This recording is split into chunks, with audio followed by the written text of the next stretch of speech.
咁咧好鬼耐之前咧就寫咗篇嘢講呢個露營煮食爐啊，咁啊寫 blog 嗰個年代啊，咁啊今日咧身痕咁啊，又係清假咁啊喺屋企咧試下將佢變成一個片段啊，講 gas 爐、電油爐、酒精爐同埋柴爐。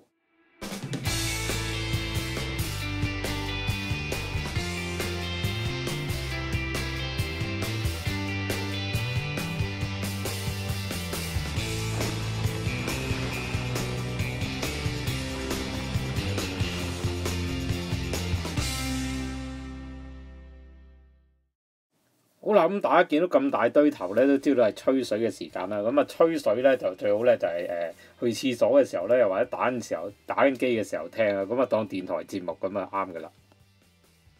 咁啊，對於認真嘅朋友咧，你直接睇呢個表就可以啦。你暫停咗佢，跟住睇完呢個表之後，嗰啲唔使睇啊。純粹咧你睇都係當消磨時間啦，當大家傾下偈咁樣嘅啫。首先咧講下 gas 先。咁啊，基本上都係跟翻嗰個 page 啦。不過可能 video 有啲人多啲人中意睇啊。以前寫 blog 咧冇人睇。好啊，簡單啲講咧，就係 gas 爐咧係最 common 啦，最好用啦。火力又足夠大啦，嚇又方便嘅露營爐具啊。咁首先咧就講下啲 gas 先。gas 咧咁啊諗起露營咧，啲人都係諗起呢啲啦，係咪？高山氣啊所謂。咁啊有好多 size 嘅啊。咁一條友 solo 咧就110g 啊，呢隻應該係110g，係啦。咁啊正常有一隻叫 G2 嘅 size 啦，就最多出現呢個啦。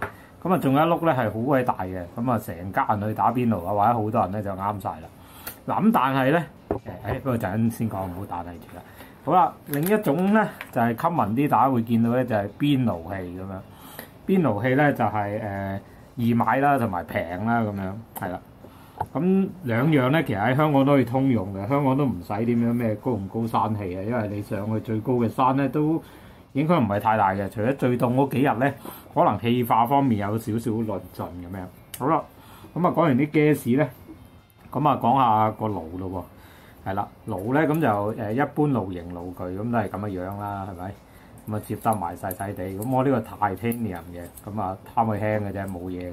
好啦，咁呢個有特別咧，就係有條 gas 有條預熱管嘅。個預熱管咧都幫助咧，如果天氣凍啊或者係高啲地方嘅時候咧，都有幫助氣化。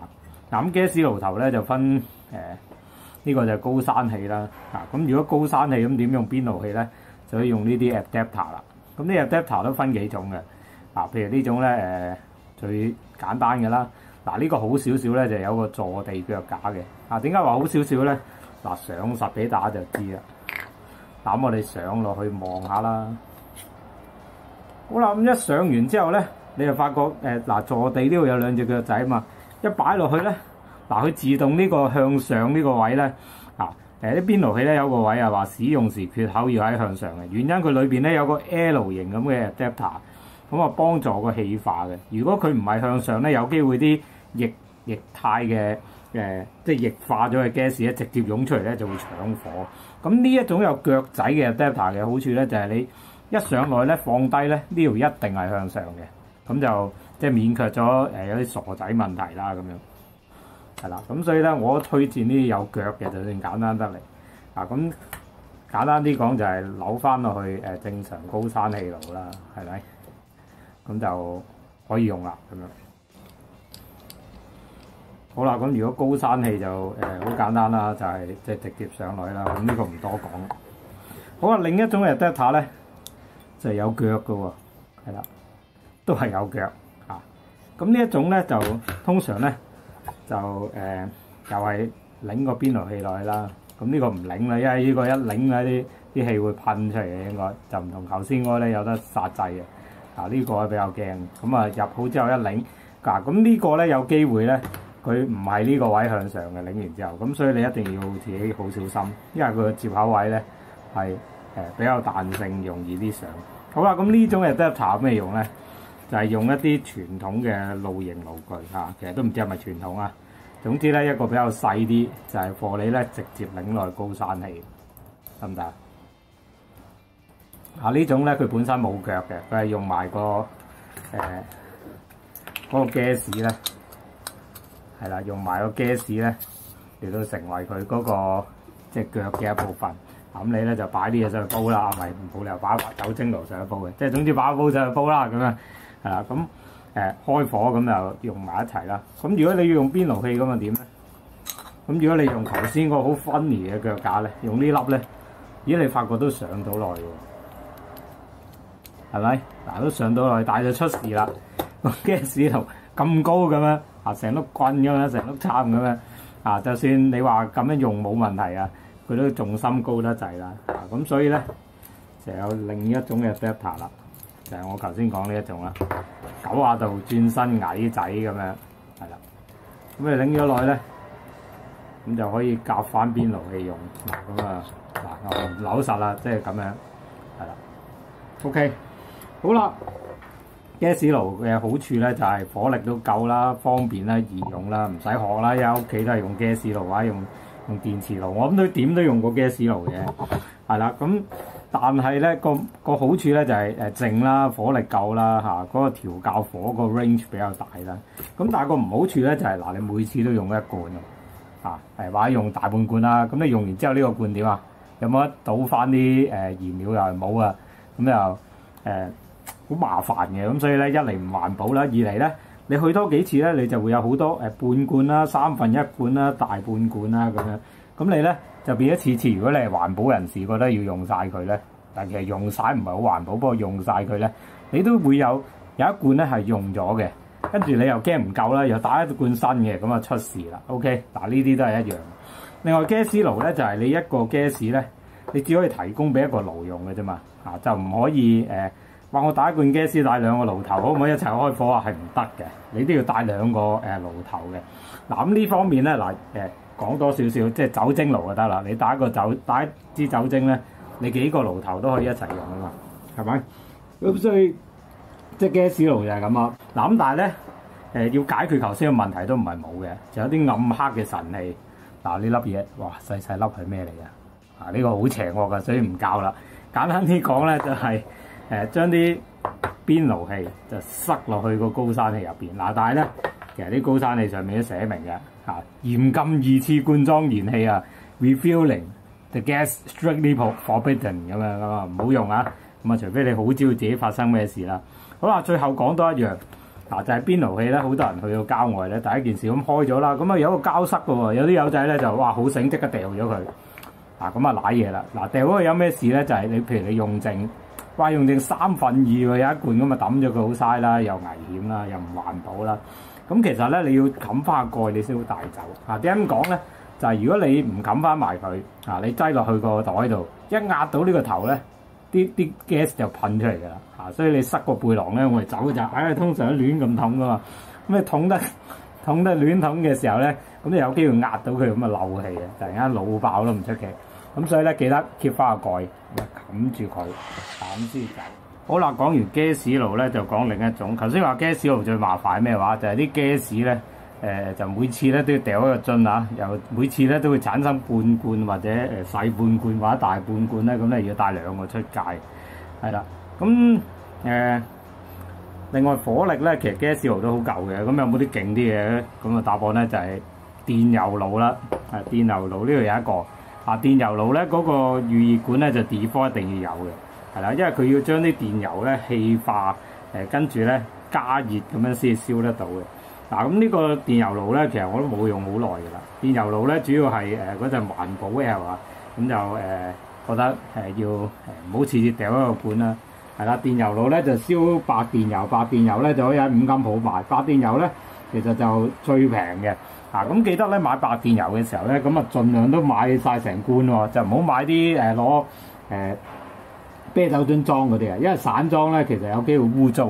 電油爐最濕滯咧就係驚佢污糟，一污糟咧塞咗咧，咁你就麻鬼煩喺郊外，係啦。咁電油爐咧的確好易塞嘅，咁你買親電油爐咧，佢都會送一啲架生俾你，即係譬如呢啲，哇！你見到咧好似萬用刀咁啊，好鬼複雜咁樣，佢又會有條針俾你去篤下清爐頭啦，因為你有機會咧喺個街度要清理嘅。咁另外有好多配件嗰啲膠圈啦，好容易磨損啦，佢都會送定俾你，咁你就知道咧伏味濃啦，係啦。好啦，咁電油爐咧。就你侵咗電油之後咧，咁啊要加壓啦，起細風好似啲人喺街邊賣魚蛋啊，或者嗰嗰啲叫咩大排檔就係咁啊，嗰啲聲好有鑊氣嗰啲咧，其實係電油爐。咁所以電油爐咧，其中一個問題咧就係嘈到拆天嘅，即係嘈到傾唔到偈。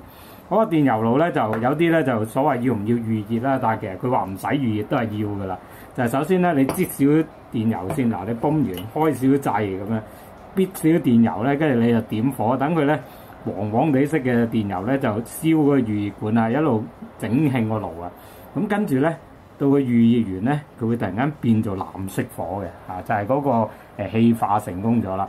咁就係嗰個時候咧，佢就你又唔需要再加壓啦，就整好晒啦，咁佢就可以。咁啊，電油爐咧就火力大啦，但係你想較細咧，其實相當難嘅，因為咧佢冇 gas 爐咁容易控制嘅，但係燃料費用咧就最平啦，電油爐最平啦，係啦，相對於其他嘢，即係除咗柴爐之外咧，電油爐係最平啦。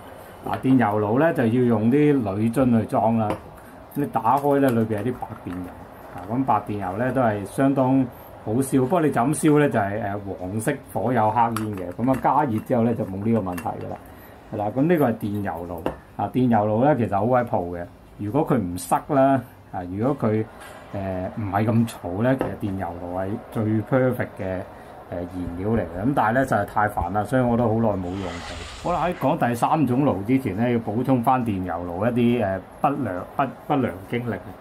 就係嗰次之後咧，打入冷宮就係有一次咧上山咁都幾凍嘅，咁啊唔知點解預熱極泵極咧佢都唔上壓啊，個爐咧就哇真係想喊。好在咩咧？就係我頭先嗰個爐咧其實係可以要用 gas 嘅，咁我即刻咧轉咗用 gas 咁啊轉過噴水就得啦。咁但係都唔過癮啦，係咪？帶咗樽電油去又唔夠就用唔到 gas 咧，我諗住後備嘅啫嘛，咁啊唔係好夠火。好在嗰次咧同朋友一齊去啊，咁所以咧電油爐咧唔係幾忠心。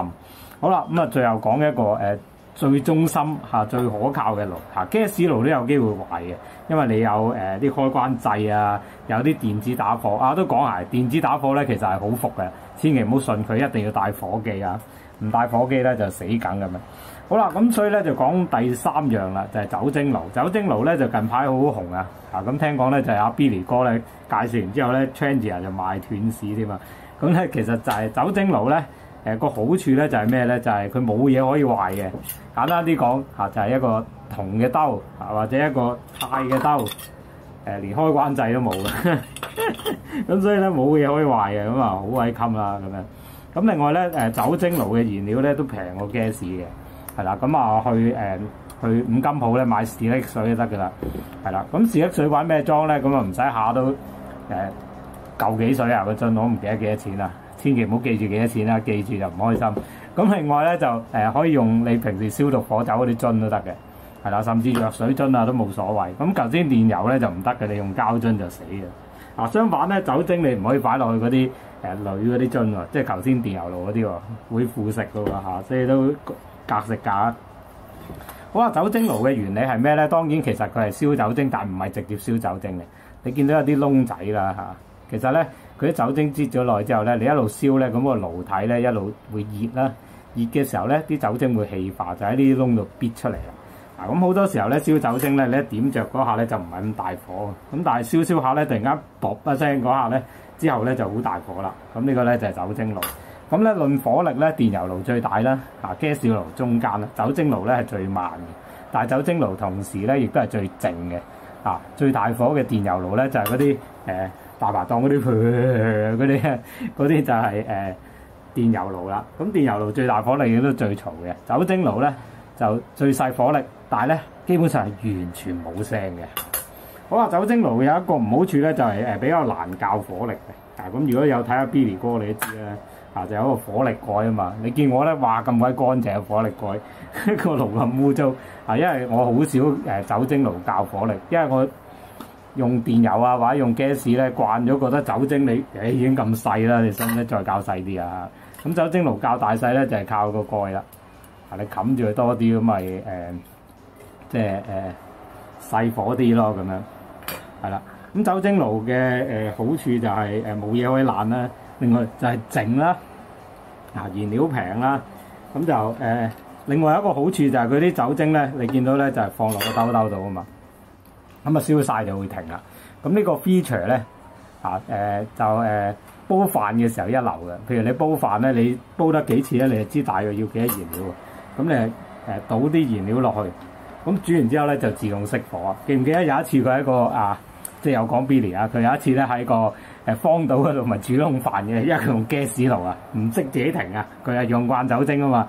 我哋平時煮飯咧都係用酒精爐啊。我 friend 就攞汽水罐蓋整咗個，即係攞汽水罐整咗個酒精爐啦。咁又係次次燒晒咧，咁就煮好煲飯嘅咯。咁我可以專心煮其他嘢。另外酒精爐有一個好大嘅好處咧，好少人睇，就係你可以帶一支酒精就供應兩個爐。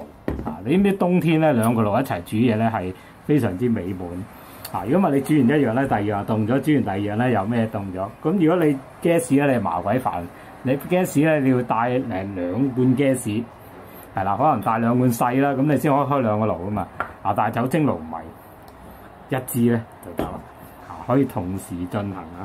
好啦，咁酒精爐咧最麻煩咧上次都係咁講啦，就係話酒精爐咧最煩咧就係嗰個 support 譬如我呢個係 titanium 嘅酒精爐啦，咁貪佢輕嘅啫，其實銅嘅好啲啊，銅咧係傳熱好啊。titanium 咧傳熱唔好，所以咧就好耐先卜嗰下嘅。好啦，咁咧佢嘅好處就係輕啦，咁輕之餘咧，咁你都要揾啲 support 嘅嘛。咁連呢嚿嘢咧，我有時攞去蒸嘢都係就係用佢啦。上次焦糖燉蛋都係用佢嚟蒸嘢，咁就咁樣放上去，咁就係啦，擺個煲上去咁樣啦，係啦。咁呢個係酒精爐啊。酒精爐嘅好處咧就係靜。冇嘢可以壞非常之忠心。另外咧就係不過火力咧就非常之細嘅酒精爐咧搭鈦煲係幾好。如果你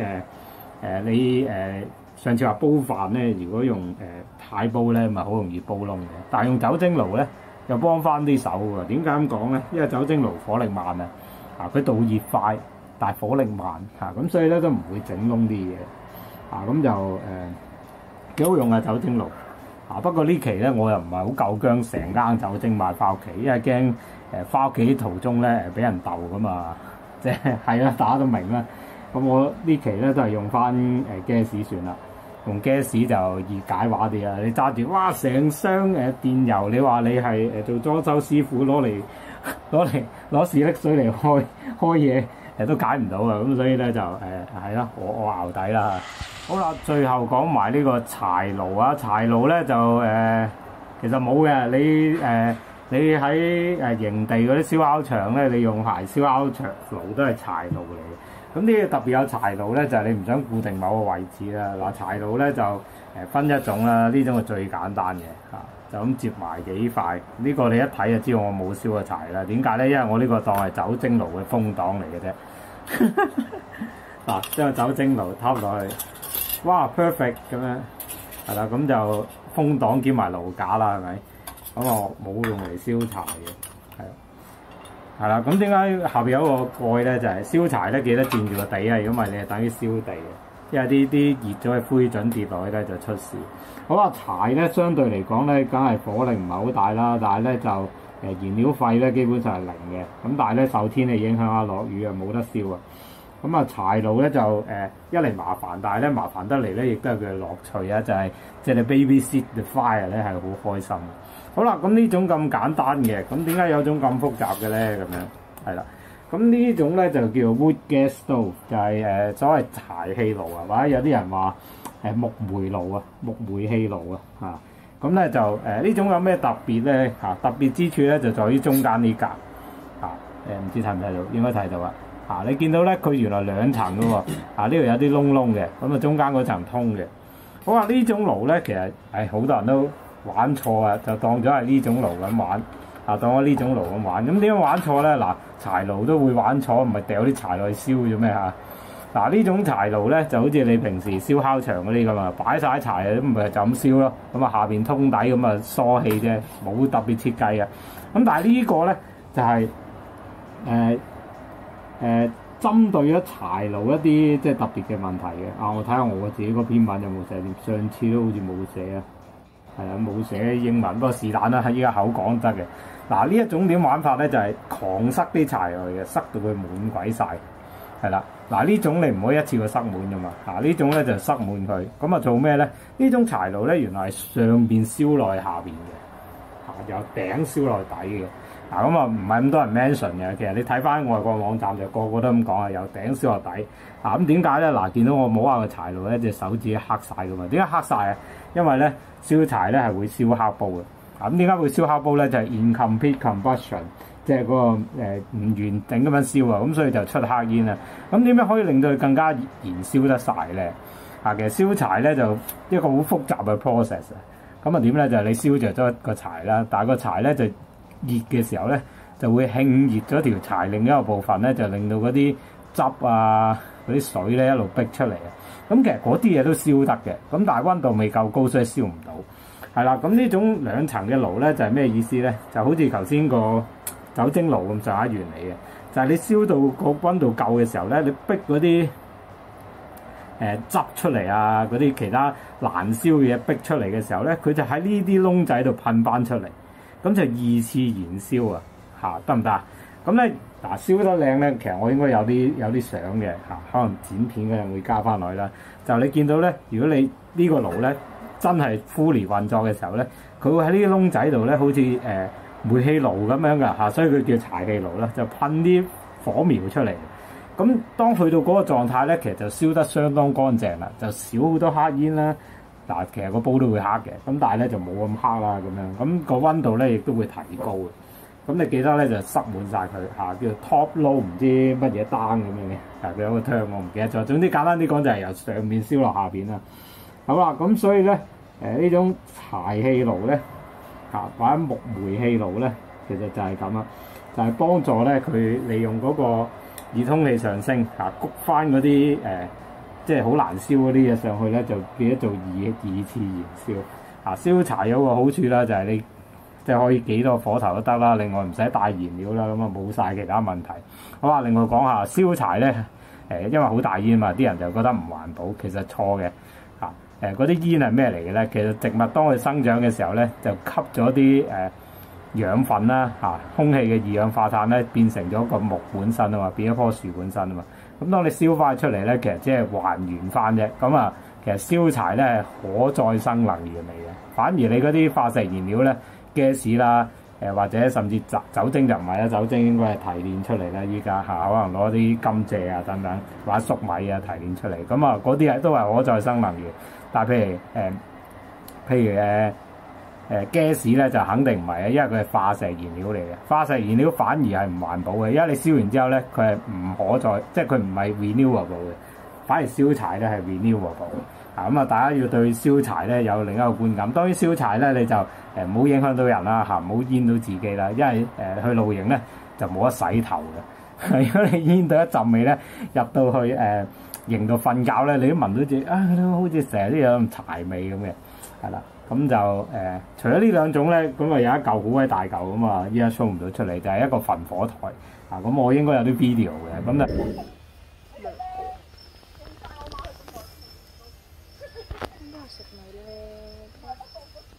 哇咁黃色啊！有嗰個又係另一種玩法。你簡單啲講咧，就係呢一種柴爐嘅進階版或者增大版啦。咁就愛嚟可以直接燒烤得。當然有啲人話唔得咧，就係話你執嗰啲木啊有毒啊，跟住又點啊？又話如果燒柴咧，嗰啲平時燒黑煲嗰啲黑色咧就食埋落肚啊嗰啲自己諗啦。其實我就試過冇嘢嘅。咁當然即係如果你日日都露營或者一年露50-60次嘅，我20次嘅啫。咁啊燒柴都唔係好多次，咁我唔係好怕。咁啊未聽過人燒下柴突然間中毒死啦。咁呢啲嘢真係累積，咁啊自己諗啦。好啦，捱到呢版咧就俾個 summary 啦。咁啊 gas 爐咧燃料啊最貴啦，電油就好平啦，酒精咧就貴過電油啲咁多啦，柴就直情免費啦。講到火力咧 gas 係大嘅如果超大咧就要電油酒精咧就弱弱地，但係如果比柴爐咧都算中等。火力調節咧 gas 爐咧係成個範圍都可以調節嘅，電油咧就調嚟調去都好大嘅。咁啊酒精咧可以調大咧就唔容易嘅，火力過要拎起又要放低又成咁樣。咁其實但又唔係爭好遠喎。柴爐可以調節嘅就係你放幾多柴啦，吹唔吹火，吹唔吹啲氣俾佢啦咁樣。咁啊但係都幾難嘅。好啦，論到環保咧，就 gas 咧就次次都要掉個罐啦，而且係唔係可再生能源嚟嘅嚇。如果講到電油爐咧，就燃料樽可以重用啦，咁又唔係可再生能源。咁啊酒精咧應該依家係可再生能源嚟啦，咁啊燃料樽可以重用嘅。咁啊柴爐就直情係100%可再生能源。咁咧可靠性咧就 gas 咧就非常之強啦，電油爐好飄忽嘅，會隨時令你瀨嘢。酒精爐咧就超強可靠性，冇嘢可以壞。柴爐咧就視乎天氣啦，有啲潮濕啊或者大風啊，好多因素影響啦。講翻便攜性啊，漏咗gas 爐咧就至少帶2罐 gas，因為上次用剩嗰罐你冇理由掉咗佢啊嚇。電油咧就用幾多帶幾多，咁啊可攜性一流。酒精都係一樣，柴爐啊直情 perfect，因為你根本唔使帶啊嘛。好啦，跟住嗰行咧，我唔知點形容，我叫做 scalability 啦，就係 gas 咧同電油咧就一個罐一樽咧就一個爐啦，但係酒精咧可以一樽咧就有幾個爐嘅，柴爐唔關事啊呢個 item。好啦，講危險性啦，氣罐會爆電油，會爆酒精，會打瀉，柴爐咧成個山燒咗都得嘅。簡單啲講咧，全部都有危險性。不過 in general 咧 gas 爐比較安全易用啊。好啦，論到易用程度啦，咁就係 gas 最易用啦。電油爐咧好複雜啊，好有技巧嘅，修理啊乜嘢你都要知明晒嘅。酒精咧就要留意加燃料嘅時候啊，個罐要攤到凍晒先好加落去，如果唔係咧會火燭嘅。好啦，講到柴爐咧，簡直係藝術品啊！咁樣易唔易用真係見仁見智啊。好啦，聲音啦 gas 爐咧中等大聲，電油爐係嘈到冇朋友，因為傾唔到偈。酒精爐咧係完全靜音，除咗佢即係氣化成功嗰下噗一聲之外啊，同埋燒晒都有一下嘅。好啊，另外咧就係柴爐啦，柴爐嘅聲音咧一句講晒，直頭係浪漫。好啦，如果你聽得到嚟呢度咧，你都你都好勁啊！我頂自己唔順啊！咁啊啱睇記得 subscribe 啦，咁啊有咩問題啊或者 comment 啊或者指正咧，咁啊留 comment 啦，咁啊希望大家啱聽啊，咁啊純粹消化下時間啊，吹下水咁樣啦，呢段時間啊去露營都唔容易啊，咁所以咧喺屋企係咯，不過我都會去嘅其實。好啦，有機會再見啊！